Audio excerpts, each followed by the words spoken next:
Good morning, my dear students. ഇന്ന് നമ്മൾ നമ്മുടെ ഓൺലൈൻ ക്ലാസ്സിൻ്റെ അടുത്തൊരു സെക്ഷനിലേക്കാണ് പോകുന്നത്. അതായത് classification of contract. What are the different kind of contracts എന്നും ചോദിക്കാറുണ്ട്. So according to validity or enforceability, there is valid contracts, void agreements, voidable contracts, unenforceable contracts, and finally illegal or unlawful contracts. Then according to formation, there is express contracts, implied contracts, and quasi contracts.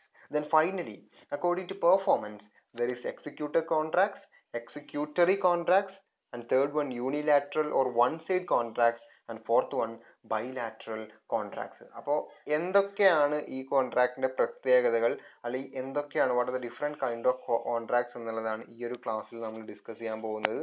So നമുക്ക് ആദ്യം according to the validity or എൻഫോഴ്സിബിലിറ്റിയുടെ കീഴിലുള്ള contracts ഏതൊക്കെയാണെന്ന് പരിശോധിക്കാം. So what is a valid contract? എന്താണ് ഒരു valid contract എന്നുള്ളതാണ് ആദ്യം നമ്മൾ ഡിസ്കസ് ചെയ്യുന്നത്. സോ ഇന്ത്യൻ കോൺട്രാക്ട് ആക്ടിൻ്റെ സെക്ഷൻ 10 പ്രകാരം ഒരു കോൺട്രാക്റ്റിന് ചില എസെൻഷ്യൽ ഫീച്ചേഴ്സ് ഉണ്ട്. ഇന്നലെ നമ്മൾ ഡിസ്കസ് ചെയ്തതാണത്. Lawful consideration, consent of the parties, etcetera. ഈ എല്ലാ എസെൻഷ്യൽ എലമെൻറ്റും ഫുൾഫിൽ ചെയ്യുന്ന ഒരു കോൺട്രാക്റ്റിനെയാണ് വാലിഡ് കോൺട്രാക്റ്റ് എന്ന് പറയുന്നത്. Next one, what is a void contract? So void means not binding in law, നിയമപരമായി ബന്ധമില്ലാത്തത് എന്നുള്ളതാണ് വോയിഡിൻ്റെ അർത്ഥം. സോ വോയിഡ് കോൺട്രാക്റ്റ് എന്ന് പറഞ്ഞാൽ നിങ്ങളൊരു കോൺട്രാക്റ്റിലേക്ക് എൻ്റർ ചെയ്യുകയും പിന്നീട് അത് വോയിഡ് ആയി തീരുകയും ചെയ്യും. അതൊന്നില്ലെങ്കിൽ ആ ഒരു കോൺട്രാക്റ്റിൻ്റെ ഇമ്പോസിബിലിറ്റി ഓഫ് പെർഫോമൻസ് ആയിരിക്കും, അല്ലെങ്കിൽ നിയമത്തിൽ വന്ന മാറ്റം കൊണ്ടായിരിക്കും, അല്ലെങ്കിൽ മറ്റേതെങ്കിലും റീസൺ കൊണ്ടായിരിക്കും ഒരു വാലിഡ് കോൺട്രാക്റ്റ് പിന്നീട് വോയിഡായി മാറുന്നത്. ഇപ്പം നിങ്ങളുടെ കയ്യിലൊരു ബൈക്ക് നിങ്ങളുടെ സുഹൃത്തിന് 6 മാസത്തിന് ശേഷം വിൽക്കാമെന്ന് നിങ്ങൾ കോൺട്രാക്റ്റിൽ ഏർപ്പെടുകയാണ്. പക്ഷേ 2 മാസത്തിന് ശേഷം നിങ്ങളുടെ ബൈക്ക് ലോസായി പോവുകയാണ്. അപ്പം നിങ്ങൾക്ക് ഒരിക്കലും ആ കോൺട്രാക്റ്റ് എക്സിക്യൂട്ട് ചെയ്യാനായിട്ട് പറ്റില്ല, കാരണം അവിടെ സബ്ജക്റ്റ് മാറ്റർ ലോസായി കഴിഞ്ഞു. ഓക്കെ, അത്തരം കോൺട്രാക്റ്റുകളെയാണ് വോയിഡ് കോൺട്രാക്റ്റ് എന്ന് പറയുന്നത്. Next one, what is a void agreement? നമ്മൾ ഒരു എഗ്രിമെൻറ്റിൽ ഏർപ്പെടുമ്പോൾ തന്നെ അത് വോയിഡായി തീരുകയാണെങ്കിൽ അത്തരം എഗ്രിമെൻറ്റുകളെയാണ് വോയിഡ് എഗ്രിമെൻറ്റ് എന്ന് പറയുന്നത്. മറ്റൊരു തരത്തിൽ പറഞ്ഞാൽ വോയിഡ് എഗ്രിമെൻറ്റ് ഈസ് വോയിഡ് അബ് ഇനീഷ്യോ. ഇപ്പോൾ നിങ്ങളൊരു മൈനറുമായിട്ട് ഒരു എഗ്രിമെൻറ്റിൽ ഏർപ്പെടുകയാണ്, അത് വോയിഡ് അബ് ഇനീഷ്യോ ആണ്, അല്ലെങ്കിൽ അത് തുടക്കത്തിൽ തന്നെ വോയിഡാണ്, അത് നിയമപരമായിട്ട് അതിന് എൻഫോഴ്സിബിലിറ്റി ഇല്ല. അത്തരം എഗ്രിമെൻറ്റുകളെയാണ് വോയിഡ് എഗ്രിമെൻറ്റ് എന്ന് പറയുന്നത്. Next one is what is a voidable contract? നിങ്ങൾക്കറിയാം, according to section 10 of Indian contract act, ഒരു കോൺട്രാക്റ്റിൻ്റെ എസെൻഷ്യൽ ഫീച്ചറാണ് ഫ്രീ കൺസെൻറ്റ് എന്ന് പറയുന്നത്. 2 പാർട്ടികളുടെയും അല്ലെങ്കിൽ ഒരു കോൺട്രാക്റ്റിലെ പാർട്ടികളുടെ സമ്മതം, പൂർണ്ണ സമ്മതമില്ലാതെ അവരെ ഒരു കോൺട്രാക്റ്റിൽ ഏർപ്പെടാൻ നിർബന്ധിക്കുകയാണെങ്കിൽ അത് വോയിഡാണ്. വോയിഡബിൾ കോൺട്രാക്റ്റ് എന്ന് പറഞ്ഞാൽ ഒരു കോൺട്രാക്റ്റിൽ ഏർപ്പെടുന്ന ഒരു പാർട്ടിയോ അല്ലെങ്കിൽ ഒന്നിൽ കൂടുതൽ പാർട്ടികളുടെയോ ഫ്രീ കൺസെൻറ്റ് ഇല്ലാതെ, പൂർണ്ണ സമ്മതം ഇല്ലാതെ, എന്തെങ്കിലും അൺഡ്യൂ ഇൻഫ്ലുവൻസ് ഉപയോഗിച്ചുകൊണ്ട്, അല്ലെങ്കിൽ മിസ് റെപ്രസെൻറ്റേഷൻ നടത്തിയിട്ട്, അല്ലെങ്കിൽ ഫ്രോഡ് നടത്തിയിട്ടാണ് അത്തരം പാർട്ടികളുടെ സമ്മതം നേടിയെടുക്കുന്നതെങ്കിൽ അത്തരം കോൺട്രാക്റ്റുകളെ നമ്മൾ വോയിഡബിൾ കോൺട്രാക്റ്റ് എന്ന് പറയും. ഈ അഗ്രീവ്ഡ് പാർട്ടി ആ ഒരു കോൺട്രാക്റ്റ് സ്വീകരിക്കുകയാണെങ്കിൽ അത് പിന്നീട് ഒരു വാലിഡ് കോൺട്രാക്റ്റ് ആയി തീരും. എന്നാൽ ഈ അഗ്രീവ്ഡ് പാർട്ടി അത് ഒഴിവാക്കുകയാണെങ്കിൽ, തൻ്റെ സമ്മതമില്ലാതെയാണ് തന്നെ ഈ കോൺട്രാക്റ്റിലേക്ക് ചേർത്തത് എന്ന് പറയുകയാണെന്നുണ്ടെങ്കിൽ അത്തരം കോൺട്രാക്റ്റുകൾ വോയിഡ് ആയി തീരും. Then what is A unenforceable contract? ചില കോൺട്രാക്റ്റുകളുണ്ട്, അത് വാലിഡ് ആയിരിക്കും, പക്ഷേ ചില ടെക്നിക്കൽ പ്രോബ്ലംസ് കൊണ്ട്, അതായത് നമ്മൾ സ്റ്റാമ്പ് പതിക്കാത്ത അവസ്ഥ, രജിസ്ട്രേഷൻ ചെയ്യാത്ത അവസ്ഥ, ഇങ്ങനെയുള്ള ചില ടെക്നിക്കൽ ഡിഫക്റ്റ് കൊണ്ട് ചിലപ്പോൾ അത് കോടതി മുഖാന്തരം നമുക്ക് എൻഫോഴ്സ് ചെയ്യാനായിട്ട് പറ്റില്ല. അത്തരം കോൺട്രാക്റ്റുകളെ നമ്മൾ അൺഎൻഫോഴ്സിബിൾ കോൺട്രാക്റ്റ് എന്നാണ് പറയുന്നത്. ഇത്തരം ടെക്നിക്കൽ എറർ പരിഹരിച്ചു കഴിഞ്ഞാൽ ഈ കോൺട്രാക്റ്റുകൾ വാലിഡ് ആയി തീരുകയും ചെയ്യും. So what is A illegal or unlawful contract? എന്താണ് ഇല്ലീഗൽ ഓർ അൺലോഫുൾ കോൺട്രാക്ട്സ് എന്ന് പറഞ്ഞാൽ, നിയമം അല്ലെങ്കിൽ നിയമം മൂലം പ്രൊഹിബിറ്റ് ചെയ്ത, നിരോധിച്ച കോൺട്രാക്റ്റുകളെയാണ് ഇല്ലീഗൽ ഓർ അൺലോഫുൾ കോൺട്രാക്റ്റ് എന്ന് പറയുന്നത്. മറ്റൊരു തരത്തിൽ പറഞ്ഞാൽ നിയമത്തിൻ്റെ പോളിസിക്ക് എതിരായിട്ടുള്ള കോൺട്രാക്റ്റുകളെയാണ് ഇല്ലീഗൽ ഓർ അൺലോഫുൾ കോൺട്രാക്റ്റ് എന്ന് പറയുന്നത്. Such as the contract of immoral type, അല്ലെങ്കിൽ ക്രിമിനൽ നാച്ചുറൽ കോൺട്രാക്റ്റുകൾ, പബ്ലിക് പോളിസിക്ക് എതിരായിട്ടുള്ള കോൺട്രാക്റ്റുകളൊക്കെ നമ്മൾ ഇല്ലീഗൽ ഓർ അൺലോഫുൾ കോൺട്രാക്ട്സ് എന്നാണ് പറയുന്നത്. So what is A express contracts? ഒരു കോൺട്രാക്റ്റിലെ പാർട്ടികൾ തമ്മിൽ വാക്കുകൾ കൊണ്ടോ റിട്ടൺ എഗ്രിമെൻ്റ് കൊണ്ടോ ഒരു കോൺട്രാക്റ്റിൽ ഏർപ്പെടുകയാണെങ്കിൽ അത്തരം കോൺട്രാക്റ്റുകളെ എക്സ്പ്രസ് കോൺട്രാക്റ്റ് എന്ന് പറയുന്നു. Here both the parties make oral or written declaration of their intention. Suppose നിങ്ങളുടെ കയ്യിൽ ഒരു മൊബൈൽ ഫോൺ ഉണ്ട്, നിങ്ങൾ നിങ്ങളുടെ സുഹൃത്തിനെ വിളിച്ചിട്ട് 10,000 രൂപയ്ക്ക് ആ ഫോൺ വിൽക്കാനുണ്ട് എന്ന് പറയാണ്. നിങ്ങളുടെ സുഹൃത്ത് ആ ഓഫർ ആക്സെപ്റ്റ് ചെയ്യാണ്. അതൊരു കോൺട്രാക്റ്റ് ആണ്. കാരണം നിങ്ങൾ ഒരു ഓറൽ ട്രാൻസാക്ഷൻ ആണ് അവിടെ നടത്തിയത്. അത്തരം കോൺട്രാക്റ്റുകളെ എക്സ്പ്രസ് കോൺട്രാക്റ്റ് എന്ന് പറയുന്നു. Next one is what is A implied contract? ആളുകൾ ചില പ്രവർത്തികൾ ചെയ്യുന്നത് മൂലം അവർ ചില കോൺട്രാക്റ്റുകളിൽ എത്തിപ്പെടാറുണ്ട്. അതായത് എന്തെങ്കിലും ആക്ടുകൾ ചെയ്യുന്ന സമയത്ത്, എന്തെങ്കിലും പ്രവൃത്തി ചെയ്യുന്ന സമയത്ത് അവരൊരു കോൺട്രാക്റ്റിൽ എത്തിച്ചേരും.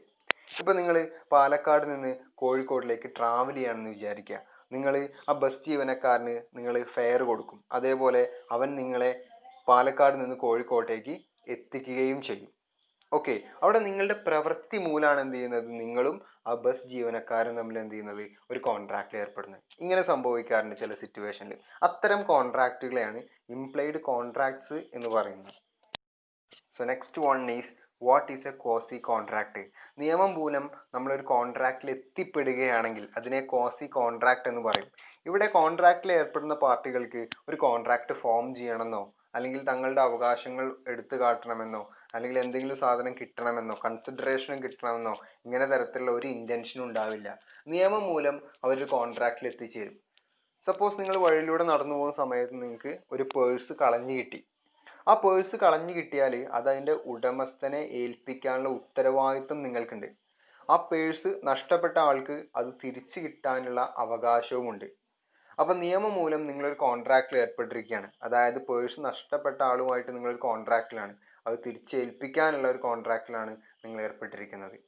എന്നാൽ ഈ പേഴ്സ് നഷ്ടപ്പെട്ട ആൾക്കോ നിങ്ങൾക്കോ ഇത്തരം ഒരു കോൺട്രാക്റ്റിൽ ഏർപ്പെടാനുള്ള ഉദ്ദേശം ഉണ്ടായിരുന്നില്ല.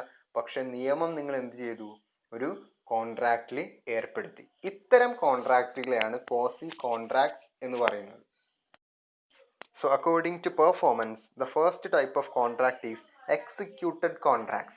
എന്താണ് എക്സിക്യൂട്ടഡ് കോൺട്രാക്ട്സ് എന്നുള്ളത് നോക്കാം. ഒരു കോൺട്രാക്റ്റിൽ ഏർപ്പെട്ടിരിക്കുന്ന രണ്ടോ അതിൽ കൂടുതലോ ഉള്ള പാർട്ടികൾ അവരുടെ എല്ലാ തരത്തിലുള്ള ഒബ്ലിഗേഷൻസും അവരുടെ എല്ലാ തരത്തിലുള്ള റെസ്പോൺസിബിലിറ്റിയും അത് ഫുൾഫിൽ ചെയ്തിട്ടുണ്ടെങ്കിൽ, നടപ്പിലാക്കിയിട്ടുണ്ടെങ്കിൽ, ഇനി അവർക്ക് ചെയ്യാൻ ഒരു ഒബ്ലിഗേഷനും ബാക്കിയില്ല എന്നൊരവസ്ഥയാണെങ്കിൽ അത്തരം കോൺട്രാക്റ്റുകളെ നമ്മൾ എക്സിക്യൂട്ടഡ് കോൺട്രാക്ട്സ് എന്ന് പറയുന്നു. Suppose Joseph sells his computer to Arjun for ₹15,000. Joseph അർജുന് 15,000 രൂപയ്ക്ക് തൻ്റെ കമ്പ്യൂട്ടർ വിൽക്കുകയാണ്. ആൻഡ് ജോസഫിന് അർജുൻ്റെ കയ്യിൽ നിന്ന് 15,000 രൂപ റിസീവ് ചെയ്യുകയും ചെയ്തു. ഇവിടെ ജോസഫും അർജുനും അവരുടെ എല്ലാ റെസ്പോൺസിബിലിറ്റീസും എല്ലാ ഒബ്ലിഗേഷൻസും ഫുൾഫിൽ ചെയ്ത് കഴിഞ്ഞു. അത്തരം കോൺട്രാക്റ്റുകളെയാണ് എക്സിക്യൂട്ടഡ് കോൺട്രാക്ട്സ് എന്ന് പറയുന്നത്. So second type of contract is executory contracts. എന്താണ് എക്സിക്യൂട്ടറി കോൺട്രാക്ട്സ് എന്നുള്ളത് നോക്കാം. ഒരു കോൺട്രാക്റ്റിൽ ഏർപ്പെട്ടിരിക്കുന്ന പാർട്ടികൾ അവരുടെ ഒബ്ലിഗേഷൻസ്, അവരുടെ റെസ്പോൺസിബിലിറ്റി ചെയ്യാൻ ബാക്കി നിൽക്കുന്നെങ്കിൽ, അല്ലെങ്കിൽ അവരുടെ ഒബ്ലിഗേഷൻസ് ഔട്ട്സ്റ്റാൻഡിങ് ആയി നിൽക്കുന്നതെങ്കിൽ, ഇതുവരെ ചെയ്തിട്ടില്ല എന്നൊരവസ്ഥയിലാണെങ്കിൽ അത്തരം കോൺട്രാക്റ്റുകളെയാണ് എക്സിക്യൂട്ടറി കോൺട്രാക്ട്സ് എന്ന് പറയുന്നത്. അപ്പോൾ നമുക്ക് പറയാം, ബി എന്ന് പറയുന്ന ഒരാളൊരു പെയിൻറ്ററാണ്. എ എന്ന് പറയുന്ന ഒരു വ്യക്തിക്ക് അവരുടെ വീട് പെയിന്റ് അടിച്ചു കൊടുക്കാം, അടുത്ത മാസം പെയിന്റ് അടിച്ചു കൊടുക്കാമെന്ന് പറഞ്ഞിട്ട് ഒരു കരാറിൽ ഏർപ്പെടുകയാണ്. 5,000 രൂപയ്ക്കാണ് പെയിന്റ് അടിച്ചു കൊടുക്കുന്നത്. ഇവിടെ ബി പെയിന്റ് അടിച്ചു കൊടുത്തിട്ടുമില്ല, അതുപോലെ തന്നെ എയുടെ കയ്യിൽ നിന്ന് 5,000 രൂപ ബിക്ക് കിട്ടിയിട്ടുമില്ല. ഓക്കെ, അത് അടുത്ത മാസമേ നടക്കുകയുള്ളൂ. അപ്പോൾ രണ്ടുപേരുടെയും ഒബ്ലിഗേഷൻ എന്താണ്, അവിടെ ഔട്ട്സ്റ്റാൻഡിങ് ആണ്. ഇത്തരം കോൺട്രാക്റ്റുകളെയാണ് എന്തെന്ന് പറയുന്നത്, എക്സിക്യൂട്ടറി കോൺട്രാക്ട്സ് എന്ന് പറയുന്നത്. Next one is what is a unilateral or one-sided contract? എന്താണ് unilateral or one sided contracts എന്ന് പറഞ്ഞാൽ, ഇപ്പോൾ ഒരു കോൺട്രാക്റ്റിൽ ഏർപ്പെടുന്ന രണ്ട് പാർട്ടികളുണ്ട് വിചാരിക്കുക. ഒരു പാർട്ടി അവൻ്റെ ഒബ്ലിഗേഷൻസ് എല്ലാം പെർഫോം ചെയ്തു കഴിഞ്ഞു, മറ്റൊരാൾ മാത്രമാണ് അവിടെ എന്ത് ചെയ്യുന്നത്, അവൻ്റെ ഒബ്ലിഗേഷൻ പെർഫോം ചെയ്യാൻ ബാക്കി നിൽക്കുന്നതെങ്കിൽ അത്തരം കോൺട്രാക്റ്റുകളെയാണ് നമ്മൾ unilateral or one sided contract എന്ന് പറയുന്നത്. ഇവിടെ the obligation of one party become remain outstanding. ഒരാൾ മാത്രമേ പിന്നെ അയാളുടെ ഒബ്ലിഗേഷൻ പൂർത്തിയാക്കാൻ ബാക്കി ഉണ്ടായിരിക്കുകയുള്ളൂ.